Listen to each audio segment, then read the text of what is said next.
Allô les amis, c'est Gilles. Petit problème aujourd'hui, je voulais une fille des steaks, puis c'est mon hibachi, puis j'ai été chercher une poche de charbon, 22 piastres une poche de charbon, ça commence à être cher un peu, là, wow, le gars, là. Là, je me dis, je peux faire mon propre charbon. Je vais vous montrer ce que j'ai fait. Bon, mais ça que j'ai fait, je m'ai pris une chaudière de même, ok, je m'ai rempli du beau petit bois franc dedans. OK, là, je vais mettre de l'eau, parce que je vais avoir de l'eau dedans. Parce que je veux pas que mon bois brûle. Je veux que mon bois carbonise. OK, faut que ça carbonise. Je vais mettre toute ma chaudière dans le feu, bientôt. OK, là, ça s'en vient bien, ça, là. Nice. OK. Là, mon couvert, c'est important que mon couvert, il y ait un trou. OK. Parce que même que je mette tout ça dans le feu, à l'envers, ben là, la température va augmenter. Qu'est-ce qui arrive quand la température augmente? La température augmente. Qu'est-ce qu'il sait? La pression augmente. D'après la loi de Gay-Lussac, en 1808 environ, là, OK? La pression est directement proportionnelle à la température. OK? Plus qu'il y a de température, plus qu'il y a de pression.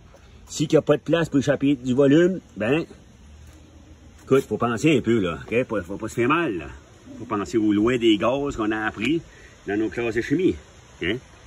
Allô, petit chien. Hein? Ça, c'est un petit chien body. Ça, c'est un beau chien. Il y avait d'autres lois des gaz aussi. Il y avait le loi de Boyle.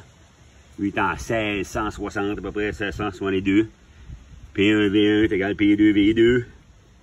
Volume, il est inversement proportionnel à la pression. Ça fait du bon sens? Oui. OK. Il y avait une autre loi des gaz. Ça, c'est la loi de Charles. 1787 à peu près, là. OK, qui était V1 sur T1 est égal V2 sur T2. Le volume est directement proportionnel à la température. Tu sais, c'est du bon sens. OK? Donc, moi, je vais tout attacher ça. Puis après ça, je vais faire mon feu. Je vais vous montrer comment ça marche. Je vais faire mon propre charbon. Là, j'ai mis mon couvert. Je l'ai mis à l'envers. Je commence mon feu. Là, ma chaudière est là-dedans. Il y a un feu tout le tour. Je brûle ça pour à peu près 2 heures. Pure gold. Oh, oh, oh, oh, oh. Oh, les gars, le beau stuff. Oh, oh, oh, oh, oh. Ça chauffe.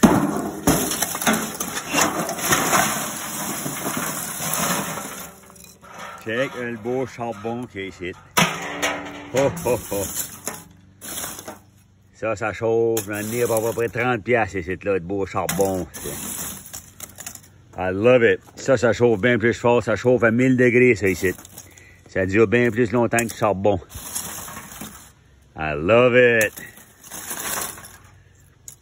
C'est du merisier puis du boulot, ça, là. Mon charbon homemade. Ça fait des beaux petits steaks. Bien cuits. Coûte rien. Après que j'ai fini mes steaks, j'ai bien mangé, il reste assez d'énergie dans mes briquettes pour cuire des belles grillades. Check ça, t'as. Hey, ça sent bon, cette là. C'est ça que c'est des briquettes faites à la main, ça. Avec du bois franc, ça. Bon, je vous ai fait une petite charte pour vous montrer la température. Puis le BTU qu'on sort par livre, ça c'est un morceau d'érable, un morceau de bois franc. J'ai à peu près 5000 BTU par livre. Un morceau de briquette, de charbon, 9000 BTU par livre. Puis mes briquettes à moi, 5500 BTU par livre. Ça c'est lui qui gagne, c'est le charbon qui gagne.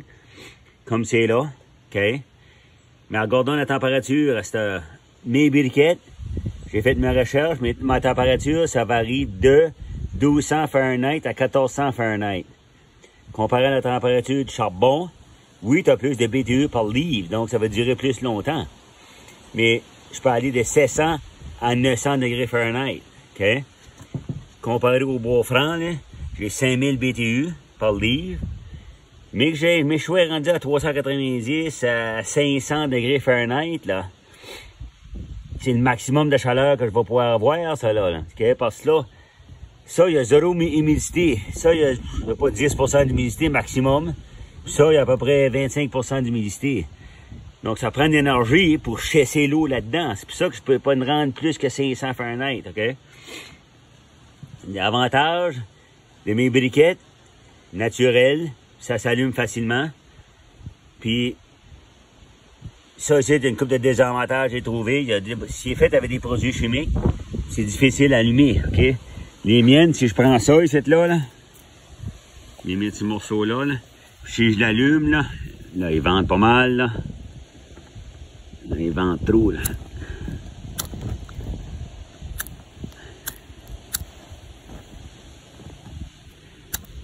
Là, ils vendent trop, anyway. Ça allume, je peux allumer ça de demain, OK? Bien facilement. OK? On voit la différence.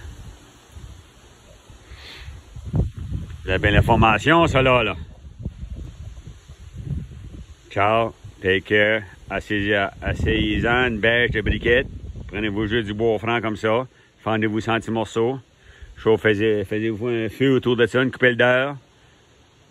Pas compliqué. C'est le fun à faire. Passe le temps. Avec ton chien, un gars s'assied avec son chien, c'est là. OK? Puis, c'est ça. Ciao. À la prochaine. Take care.